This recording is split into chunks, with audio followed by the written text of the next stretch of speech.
My name's Laura Cassidy. I'm the Network Delivery Manager for the Child Health and Wellbeing Network at North East North Cumbria Integrated Care Board. You are on the Common Childhood Illness Conditions today, who is being delivered by our clinical lead for Healthier Together, who I will let introduce herself.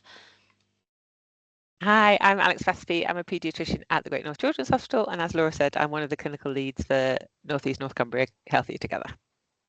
And if you'd just like to put in the chat your name and your role and where you're from, that'd be really helpful for us. The session is about 1 hour long. We may finish a little bit earlier. There'll be time for questions at the end of the session. And I'll do a short introduction and then hand you over to Alex to deliver the clinical element of the session. So just to give a bit of context into the work that we do as part of the Child Health and Wellbeing Network, I think some of these statistics you'll all be pretty fair with in relation to the health inequalities and the challenges that we see as a region for our children and young people. We have the highest rates of A&E attendances of children, not just 0 to 4, but 0 to 18 years.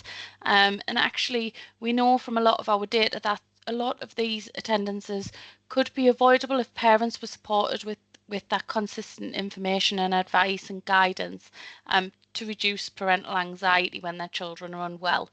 We have high rates of asthma admissions and ED attendances for asthma in our region, and again a lot of that is around understanding and managing asthma effectively, so supporting families to do that in the best possible way that we can as a region. So we do lots of work around asthma friendly schools, we're working with housing colleagues, a lot of work around system and processes to improve that management and care both within primary and secondary care. We know obviously that children's health is also impacted by the high levels of poverty that we have in the region, unfortunately. And a lot of the work we do as well is really a lot more wider with voluntary and community sector, local authority colleagues, education, to look at how we can support families around poverty and the impact of that. So a lot of the work that we do is very much about collaboration and very much about testing models of good practice, trying new innovations and trying to drive those models forward. We'll do a lot of work around training and upskilling of the workforce as well, because we think that's crucial to be obviously able to deliver safe, effective services and correct information and consistent information to our families. The network's foundations and principles is that we believe all children and young people should be given the opportunity to flourish and reach their potential and be advantaged by organisations working together. And Healthier Together is a prime example of that in the way that we deliver our Healthier Together champions and our lunch and learns and reaching out to those wider community organisations to support families to access Healthier Together. You can see on the right our priority wheel. Children and young people and families are at the centre of that, and we have our youth voice group who runs in parallel with our strategic oversight group for the network, and really having that influence around work and the work that we're doing and how we look at our priorities.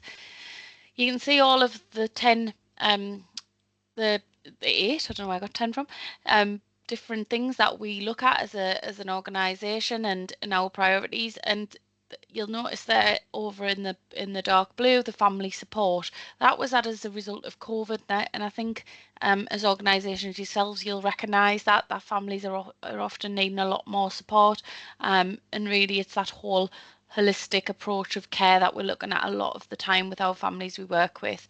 So you can see the enablers there: learning from others, advocacy, effective communication, data and digital, and workforce.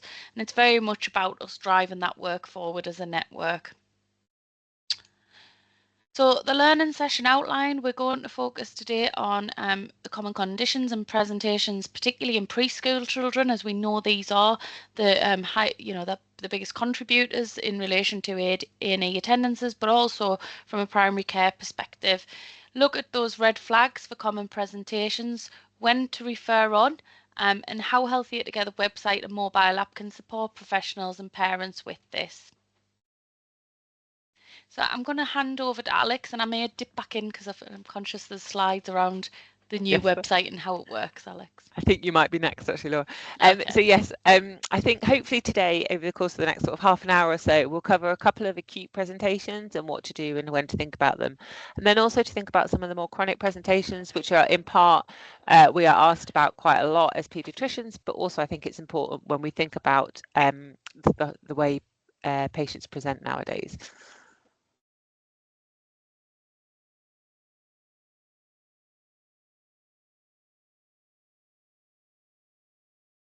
Laura, I think you might be the next slide, yeah. From a Healthier Together website perspective, we adopted Healthier Together as a model of good practice back in 2022, and you will have seen over this last year that we've had some changes and launched our new website.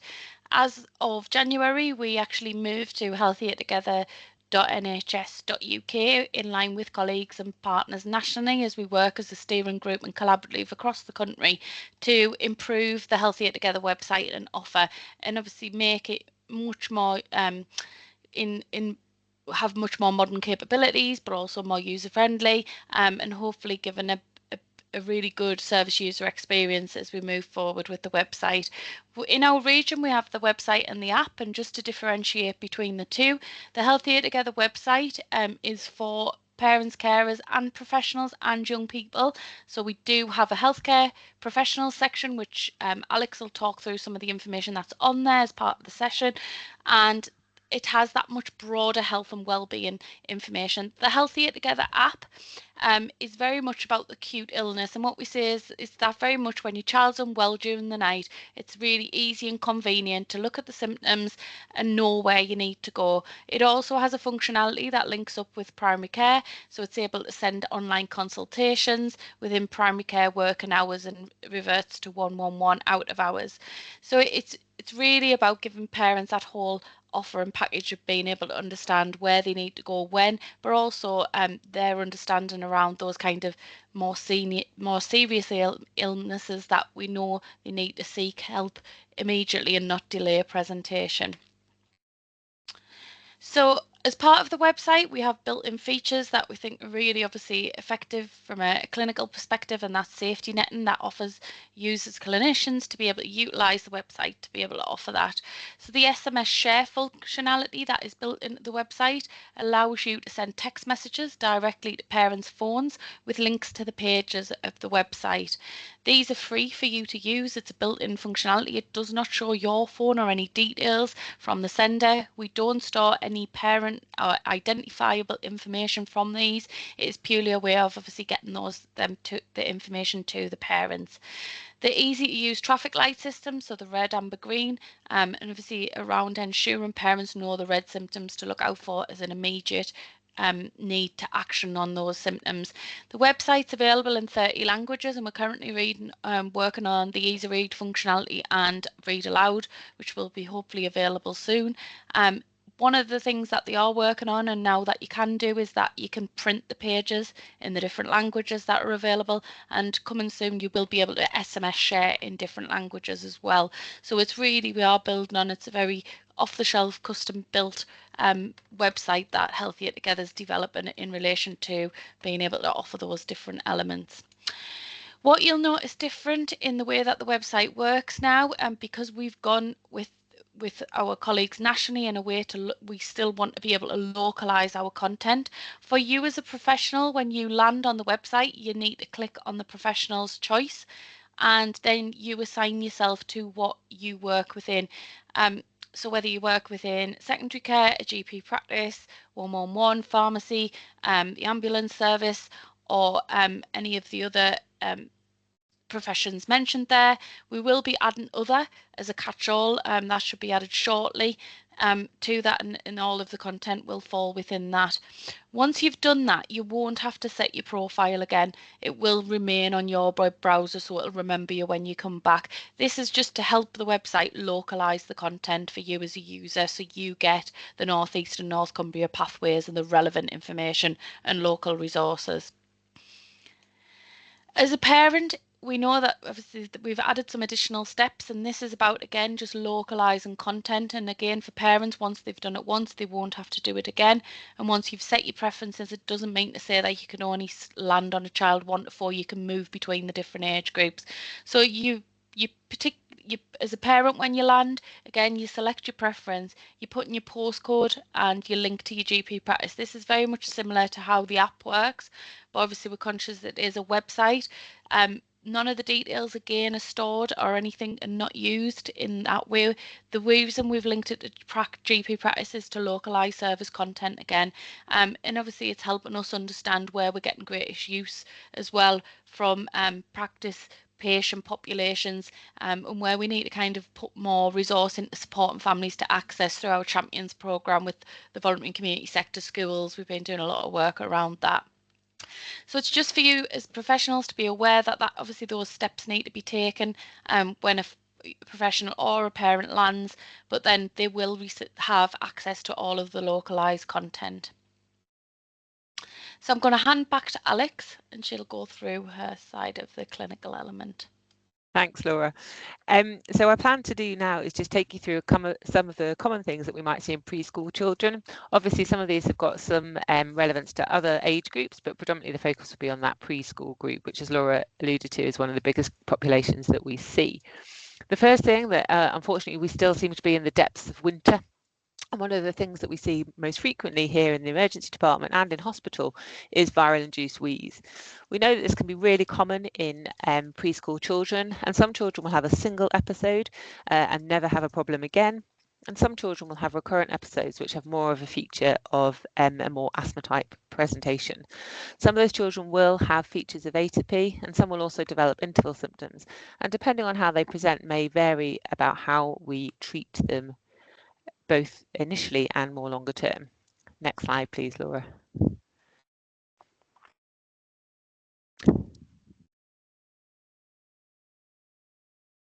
Thanks. So the acute management, we know that we will usually trial the use of salbutamol. And the key things here for this are that this should always be given via a spacer, that we generally use an inhaler and spacer rather than a nebulizer unless there is such an oxygen requirement that by removing the oxygen the child will desaturate, but generally a spacer and a salbutamol inhaler is the best use for a trial. What we're looking for here, particularly in those who've not had previous episodes, is whether or not there is a response. By that, we're not talking about the removal of wheeze, but we're talking about whether or not there is an objective response in their work of breathing, both in their rate and how hard they're breathing. And if you get a good response, we would consider it worthwhile to continue that salbutamol. But if there is no response at all, and particularly in those younger children, then we wouldn't recommend continuing it. And those children who are kind of perhaps at the younger end of this age group that we're considering may behave more typically like a bronchiolitis patient and therefore may just need supportive care. But a trial of salbutamol when there is the presence of wheeze with viral infection is certainly sensible. The next question that we always come on to is whether or not there's any use for steroids. And actually for the majority of these patients, there is no indication to give steroids. If they are a severe presentation resulting in presentation to hospital, there are a cohort of patients who benefit from steroids. And for this, we are particularly thinking about this under 5 age group. But that should really be the only age group where we use steroids unless there's been a specific direction otherwise. The reason it's important is many children will have lots and lots of coughs and colds over this winter, and looking at the job descriptions on the chat, I can see that most of you don't need any explanation about that. You'll have all seen these children presenting with lots of coughs and colds. And if we start giving children steroids with every presentation, particularly when it's not necessary, they may have quite a few courses of steroids over the winter, which overall is not beneficial for them. When they have been treated with salbutamol, it is important that we think about how they take their salbutamol when they go home and whether or not there is any benefit for that. We have a really helpful wheeze management plan, which is available on the Beat Asthma website, and that gives advice in a similar way to they will have seen on the Healthier Together website with the red, amber, green zones, and when they can give it, how they can do it, and when they need to escalate for help. This is also often quite a useful time to talk about smoking cessation with parents. For some parents on the cusp of thinking about giving up, it might be the thing that prompts them into being motivated enough to try, but also it's certainly the opportunity to ask about smoking, damp and mould, and see if there are any of those wider issues that can be addressed when the child's present. Obviously, for some families, this will be completely the wrong time to talk about this, but it's certainly something that we should consider when we're seeing these children. Next slide, Laura. So then what do we do with these children who we've seen with their viral induced wheeze? Do they need anything further? What do we need to think about? As I've alluded to, smoking cessation advice, but then it's also about thinking about red flags. The majority of children that we see, this will be fairly self-limited individual episode of recurrent of viral induced wheeze, but for some children this could be a presentation of something that's slightly more atypical, and I think for the majority of us that's probably always the thing that's in the back of our minds as to what do we need to consider. So some of the red flags that we should think about and look for both in history and examination when we see these children are they recurrently coming with wheeze? Is that either to primary care or to the emergency department or to a walk-in centre? Have they had multiple presentations at different locations? And that's often the case. Are they faltering in their growth? I think this is one of the overwhelming themes of this presentation, that growth is a really important measure of health in children and infants. So if that growth seems to be faltering, that's something that we should be considering. Obviously, we're quite used to the presentation of children being unwell, not eating very much, losing a bit of weight, but then having catch-up growth. But if that's not happening, that's when we need to think of that as a red flag. If they're clubbed, it's been a long time since I've seen a child with clubbing, but again, it's something that we should look for.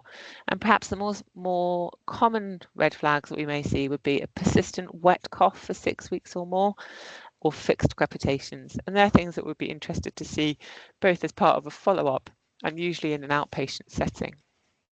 Next slide, please, Laura. So for those children who maybe have recurrent episodes rather than any concerning red flags, what we need to think about is what are the triggers for them? Is it just viral infections, or are they starting to become more of a on the spectrum of asthma? For some of those children, we would consider a trial of an inhaled corticosteroid or montelukast, particularly if there are interval symptoms. We will usually do that for a period of 6 weeks to see if it impacts on symptoms such as interval symptoms, nocturnal cough, or episodes of wheeze. And depending on the response, we'll see whether or not it's worth continuing that treatment.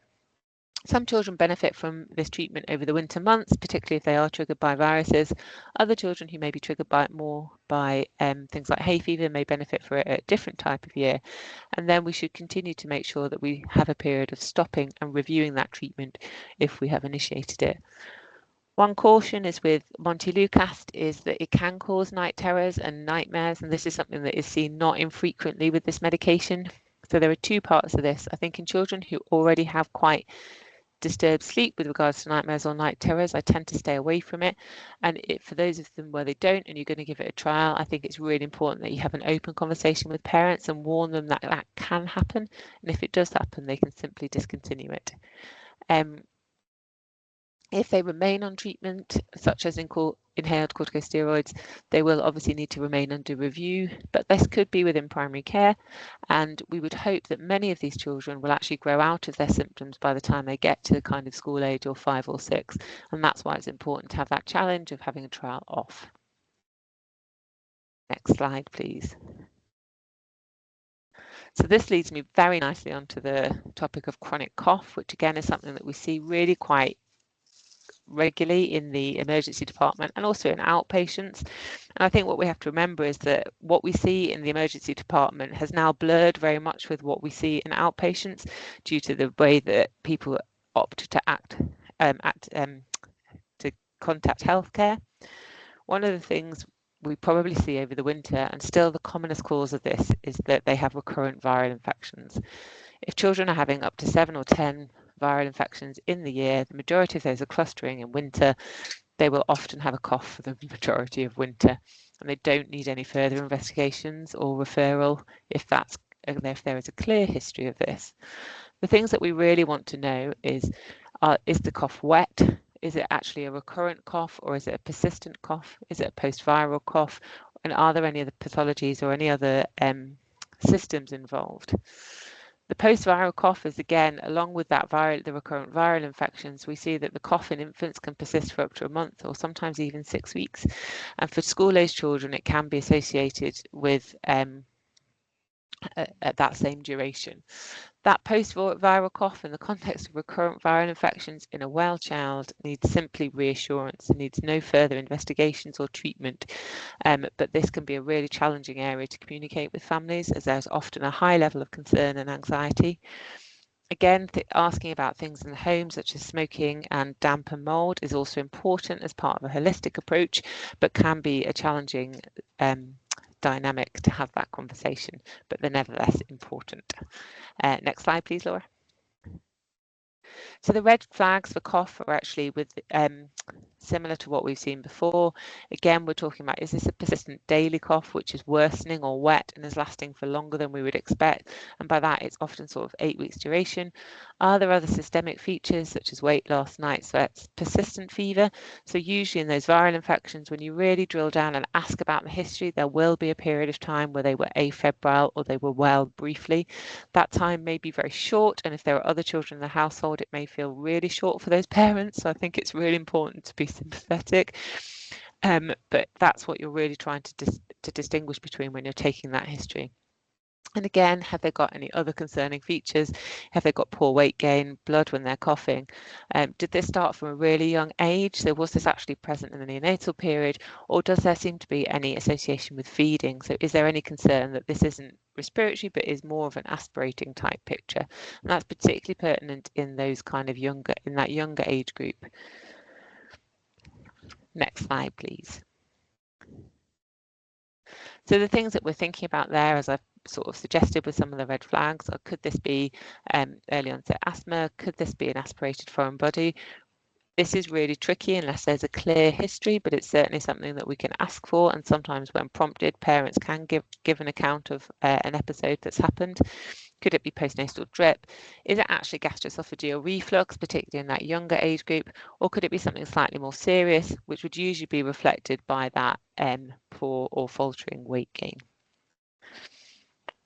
Next slide, please.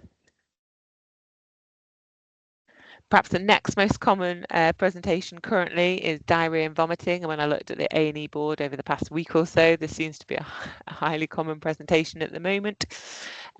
There's also often a lot of anxiety around diarrhea and vomiting, and people seem to be particularly upset around it. Obviously, I think we would all be sympathetic that it's not pleasant, but that level of anxiety seems to have increased over the past few years, as I've seen. The majority of children with diarrhea and vomiting, it will be as straightforward as a gastroenteritis bug. Many who have these symptoms will not consult healthcare, but some who do will present early, or some may come because it seems to have been lasting for a bit longer than they would expect. Next slide, please, Laura. The things that we would think about for red flags are, is there something else going on actually? Vomiting in the absence of any other viral symptoms or diarrhea may suggest an alternative diagnosis, so making sure that we think widely, particularly if it's not quite in keeping with typical presentation. In younger children, this can be the first presentation of being really quite systemically unwell and thinking about a more severe infection. So the child who is lethargic and not waking up for any period should raise our alert. Obviously, things like bilious vomiting, when it's truly bilious, should be a red flag, prompting a referral for a surgical assessment. And then if there is a particularly high fever or they're just significantly more unwell than you may expect, that would be a red flag. And if we go on to the next slide, you'll see that this is one of our Healthier Together pathways. And as you will hopefully be familiar with, or if not after this presentation, you will be, all of our pathways look fairly similar. For the professionals, we've mirrored what the parents will see as well, and there is a green, amber and red category. The green category would generally be something that we would expect parents to be able to manage at home or with simple advice. Amber is likely to be more intermediate risk, so there may be some things which are abnormal, but they may still be able to be managed predominantly outside of the hospital setting. And then red will usually almost invariably require referral for hospital, or with some of the outpatient things, maybe an outpatient presentation. But with diarrhea and vomiting, you can see that that red group would be a high risk group of patients who would require attendance to the paediatric unit. We've given for each of these pathways some key priorities of clinical assessment, and also some key features with what we would expect in the history or examination, and then that will correlate with some of our red flags. Next slide, please. And then, as I was saying, what you can do then is you can share with the parents the correlating safety netting page. And as Laura was saying, with the new website, this has got much better functionality. It's much clearer. It's easier to find things. You can SMS share, but you can also print these safety net pages, which I know that some people, particularly in primary care, were really keen to have, whereas previously we were only able to share them rather than being able to print them quite as easily. So now, for those of you who, like me, like printed things, you've got the option of printing if we want as well. Next slide. So one of the things that we see a lot of as well is lymphadenopathy, and again, this seems to be something that causes a lot of anxiety. I think probably because there's quite a difference between what it represents in the majority of children versus what the adult pathway would be.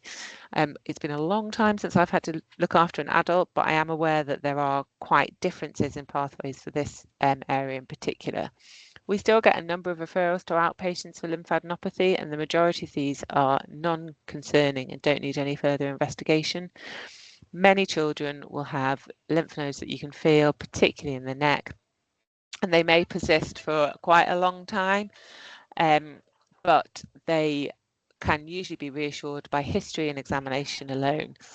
The reassuring features are those soft, mobile, less than 2 centimetre lymph nodes, which may or may not be associated with a recent viral infection, and often they can also be associated with eczema. We know that these may last for a long time, and particularly in slim children, you may be able to feel them for many months, and they may never completely go, but as long as they have that reassuring feeling, we know that this isn't anything we need to be concerned about. Next line, please. So the red flags are the things that I think would make most people concerned. So those lymph nodes which are really big and continually growing. Again, if you've got associated symptoms such as weight loss, an unusual pain or itch, and prolonged fever, and particularly with the large lymph nodes. Examination findings that may be non-reassuring. So the presence of hepatosplenomegaly, whilst this can be in keeping with a viral infection, it means that we should think more widely, and it's certainly something that we'd want to think about more. The presence of lymph nodes in slightly more unusual places, the place that we don't classically see them, so supraclavicular or popliteal, would again should prompt us to think about red flags and consider a referral. If we go on to the next slide, you can see that actually this is something that we've also got a nice lymphadenopathy pathway for, and if you make a referral to us at GNCH with a referral for lymph nodes, if we feel from the information provided it fits in the green risk, this is the pathway that we will generally refer to, and will offer you reassurance rather than any assessment based on that information. It provides some of the differentials for when you need to be concerned. If you look in the amber risk intermediate, there are some of the differentials that you may need to consider. And things that may be slightly more high risk but treatable would be things like lymphadenitis, or if you've got generalized lymphadenopathy resulting from EBV infection. And again, that may not need an immediate referral, but just may need a repeat examination in time. And then obviously the red flags are something that we would expect to see. The red category is something that we'd expect to see in outpatients. Next slide, please. So tummy ache, again, this is something that if I were to divide my ward round from last week up, you would see that it was predominantly filled with wheezing, respiratory infection, constipation, which I'll come on to later, and tummy ache. Tummy ache is a really common presentation and is often one of the first ways that children can let us know that they're not feeling quite right. It's really common at all age ranges and can often be distressing for parents and children alike, but serious pathology again is less common. If we go on to the next slide, I can show you some of the red flags. So the things that we've highlighted are hopefully things that would be red flag to most people. Obviously, in the context of tummy pain, for boys, it's important to think about testicular pain, and that's something that we would want to be referred. The other things that we need to remember with regards to serious pathology when we have tummy pain are things like associated with polyuria and polydipsia, associated with bilious vomiting, any bloody stools or intermittent pain, edema, chest symptoms, remembering that lower zone pneumonia can catch us out, and also anything with a really high fever where actually, again, this is a first presentation of infection or severe sepsis. If we go on to the next slide, we can see that our abdominal pain pathway from Healthier Together gives you some of those things. The red flags I took directly out of that, so you can see that they're there. But again, the majority of patients will fall into the green zone, and this is usually something that can be managed with simple analgesia, a detailed history, and reassurance for the family. If we go on to the next slide, you'll see that we've got a correlating safety net page, which can be shown to parents, and also, as I said earlier, can be SMS shared and can now be printed. And again, you'll see that those things do link, and we would encourage you to use those to reassure families. Next slide, please. Probably one of the biggest referrals to outpatients, and actually increasingly parents are self-presenting to the emergency department with this, is tummy pain that's more long-standing, and that people seem to concerned about the duration of treatment. And I think this is a really important one because I think often these problems are not severe pathology, and the earlier we can reassure families, the better. And this is where we rely on primary care as well to be able to support this diagnosis. If we go on to the next slide, you'll see that the majority of things that we see are, and this goes across age groups, a non-specific abdominal pain or functional abdominal pain. This can be quite a tricky conversation to have with families, and particularly if there is a degree of uncertainty in your own mind, but this is the commonest diagnosis I see in both outpatients and in those recurrent attenders. Many patients come back to A&E because they have tummy pain, and I think a lot of the time our temptation is to do further and further investigations, but in the well child, this is often the most common diagnosis and is probably the most helpful thing we can do to try and reassure patients and families alike. The features are shown on the next slide and can really support us making a positive diagnosis of non-specific abdominal pain rather than making it as a diagnosis of exclusion, because actually for those of us who see a lot of children, you can make this diagnosis without the need for a lot of investigations, and I think it can be really helpful for parents and children. The classic features are that the child is over 3, they're growing nicely, they give a really clear history that the tummy pain is just all over. If they do point to a focal area, it will usually be central or periumbilical. It can interrupt activities, and I think that that's a really important feature to remember, that this isn't just something that happens on the way to school or in the car, although that can be a clear feature, but it can interrupt what they're doing. It can be recurrent, and it can also be persistent or intermittent, and I think that it's important that we recognise that. The next slide shows the things that we need to make sure that we're not missing, and things that are more unusual for non-specific pain would be non-specific abdominal pain would be weight loss, melena or fresh blood in stools in the absence of constipation, persistent diarrhea in the absence of constipation, and the child being woken from sleep by pain or the need to open their bowels. Now, sometimes children will be awake at night and have pain in their tummy, but if they're genuinely be woken from sleep, that is slightly more unusual. If particularly in older children, if they're having to get up at night to open their bowels, that is a red flag. And for older children, it's really important to ask that question because they will often not volunteer that information. There are a number of tests that can be done in problems such as this. And if we go on to the next slide, I'm going to talk a little bit about the tests not to do. In really young children, fecal calprotectin is not a helpful test. The fecal calprotectins are naturally a lot higher in this age group, and we don't recommend routine testing in preschool age group. Because of that, it doesn't help differentiate, and it just increases anxiety if it is raised, as we may expect it to be. Early onset inflammatory bowel disease, which is what fecal calprotectin would be looking for, is incredibly rare, and it will usually present with a true colitic picture where you will see children with profound faltering growth or profound colitis. So fecal calprotectin is rarely helpful in this age group. Again, similarly, H. pylori is not as helpful in the paediatric population, particularly of this preschool age group, as it may be in the adult population. You can often get asymptomatic colonization without any issues, and particularly where there is not specific epigastric pain, we do not recommend the blanket testing of H. pylori. If there's a highly suggestive history of gastritis or epigastric pain, then it can be considered and it can be helpful and you can treat it, but it has to be a test that is targeted rather than done for every child that presents with abdominal pain, because again, it won't help that diagnosis and it may increase anxiety within families, which we know can worsen this constellation of symptoms. If we go on to the next slide. So the things that it is worth doing with children who present with this recurrent tummy pain in nature is making sure that they're not constipated. I'm going to come on to that in my next slide. Consider celiac disease. That is a really helpful thing, and the celiac disease is certainly something that has caught us all out at times. The important thing to know about that is that in order to do the test, the blood test for celiac disease, it's really important that children have sufficient gluten in their diet before they have the blood test. And what we usually say is tell them to eat as much gluten containing products as we can for the 6 weeks prior to the test, and then do the test and see what you have, see what the result is. Pediatrics, you can actually make the diagnosis of celiac disease without having endoscopy, so it is worth doing and worth doing correctly if you're able to do that.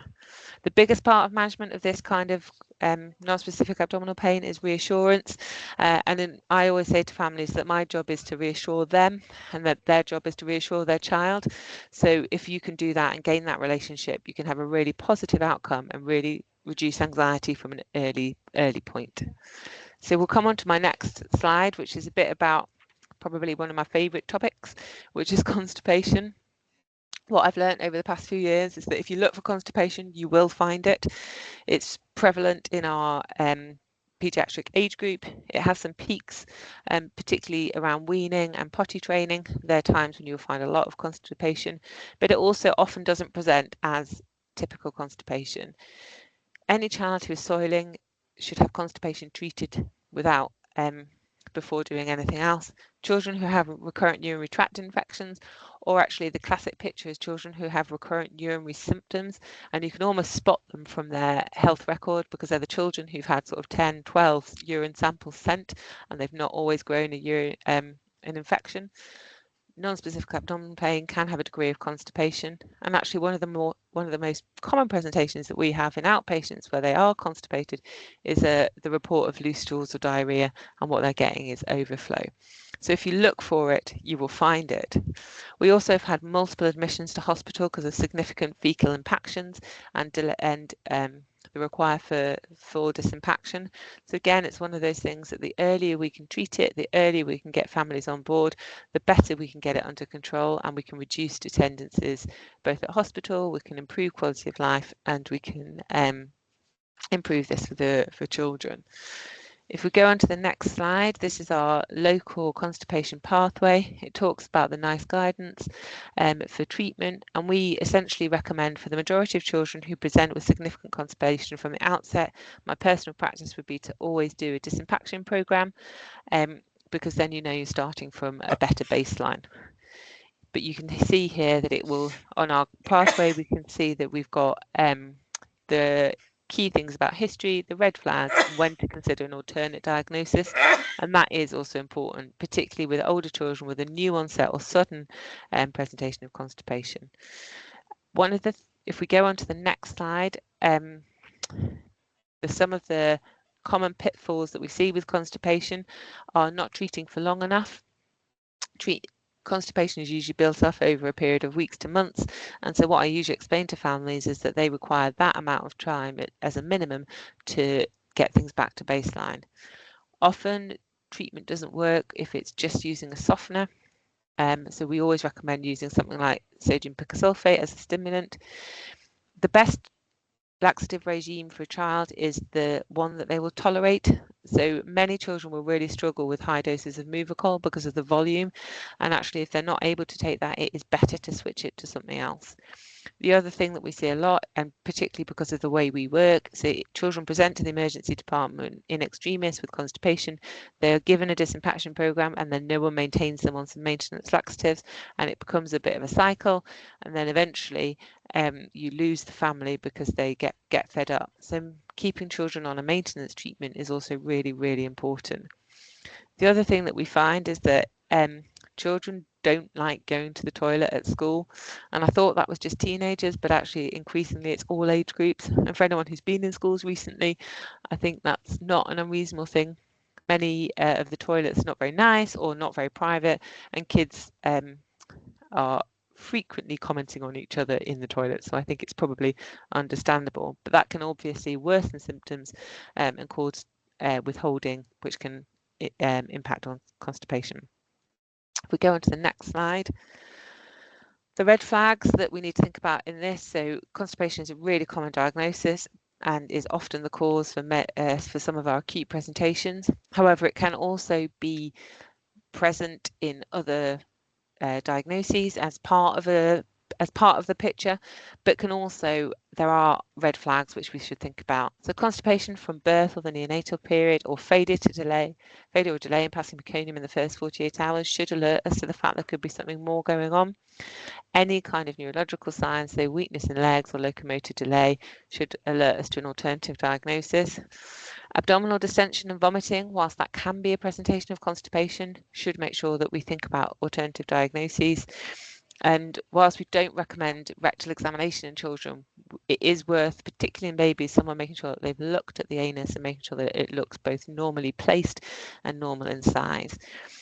Examination of the spine and lower limbs is important, and if we genuinely believe that the children are taking maximum laxatives and they are not getting resolution, then that's either a problem with compliance or that is an issue where the constipation is something more significant, and that's when referral to hospital can be really important.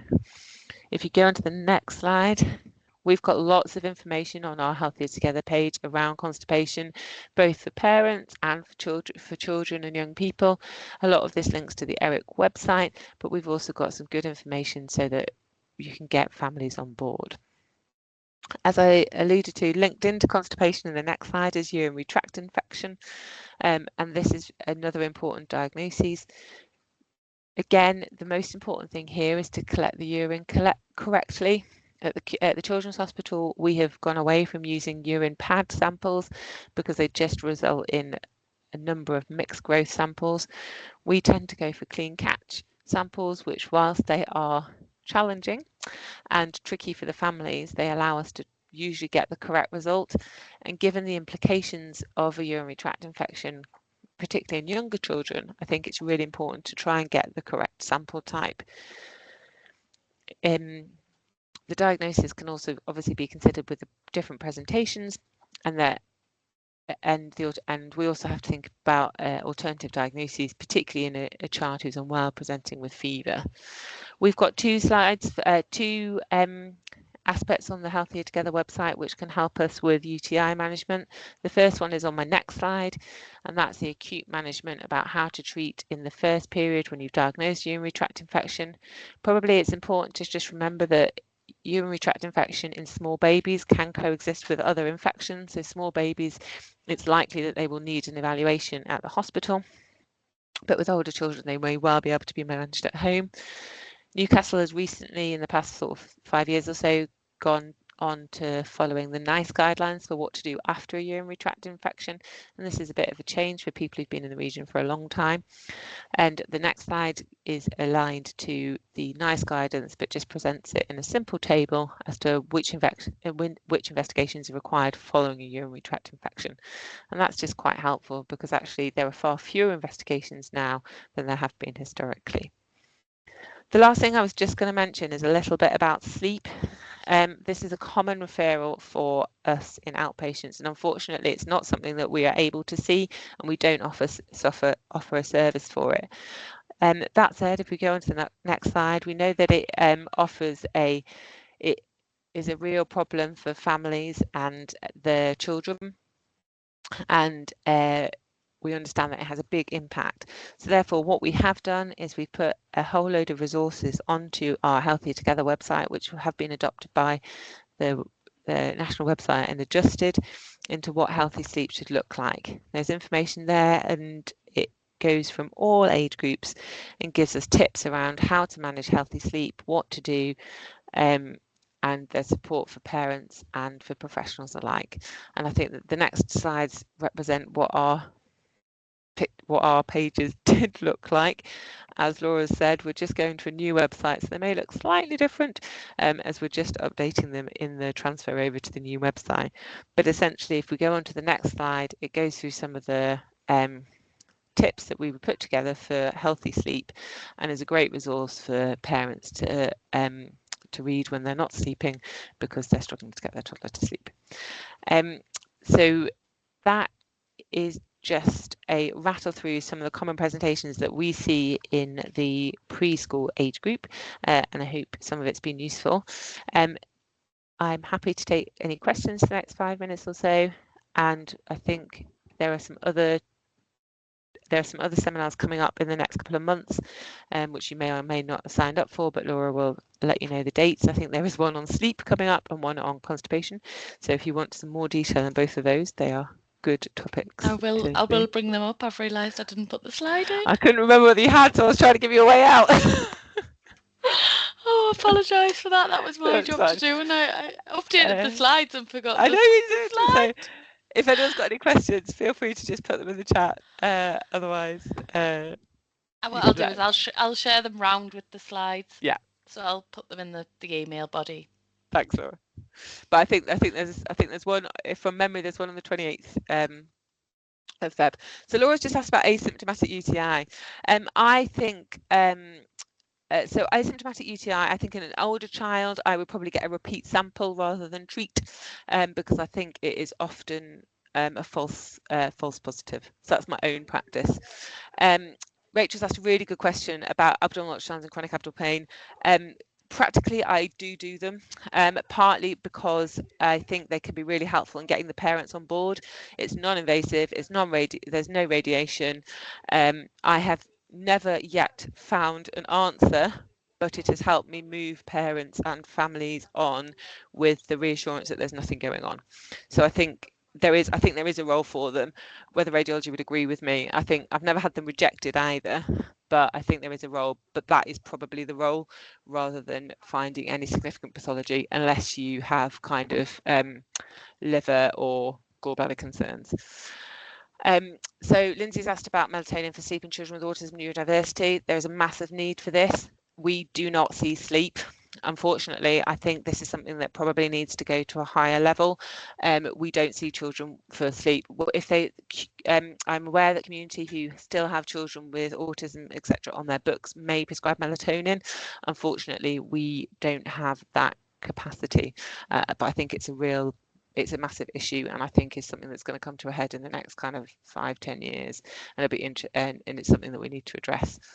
And then a question about a question about virus-induced wheeze and montelukast and inhaled corticosteroids.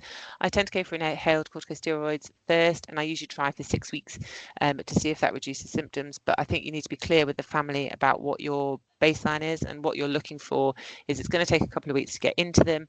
And then what you're looking for is reduction in nocturnal cough, exercise symptoms, or need for salbutamol inhaler. So I probably usually go for ICS first. So about investigations for UTI, I think it probably depends on what you're able to do. If it's just an ultrasound, I don't think they need to come to paediatrics. If it's the other investigations, we have started off, if it's simple UTI, for Newcastle patients, we would often do a investigations only request. So we may request them and then have a telephone follow-up with the parents to explain the results. But if it's just an ultrasound and you're able to request it from primary care, then I think that's perfectly reasonable to be done from primary care. But it may be about what you're able to request. So going back to the ICS, sorry, because I've just seen that question came through between the UTI. It depends on the age of the child. I would often start with 1 puff twice a day, and then if there's some improvement, go up to 2.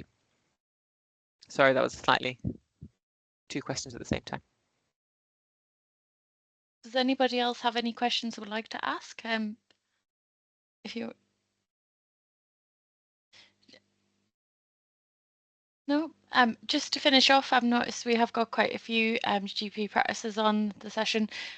We're obviously promoting the Healthier Together app into practices for practices to take up and on board to offer the online consultation.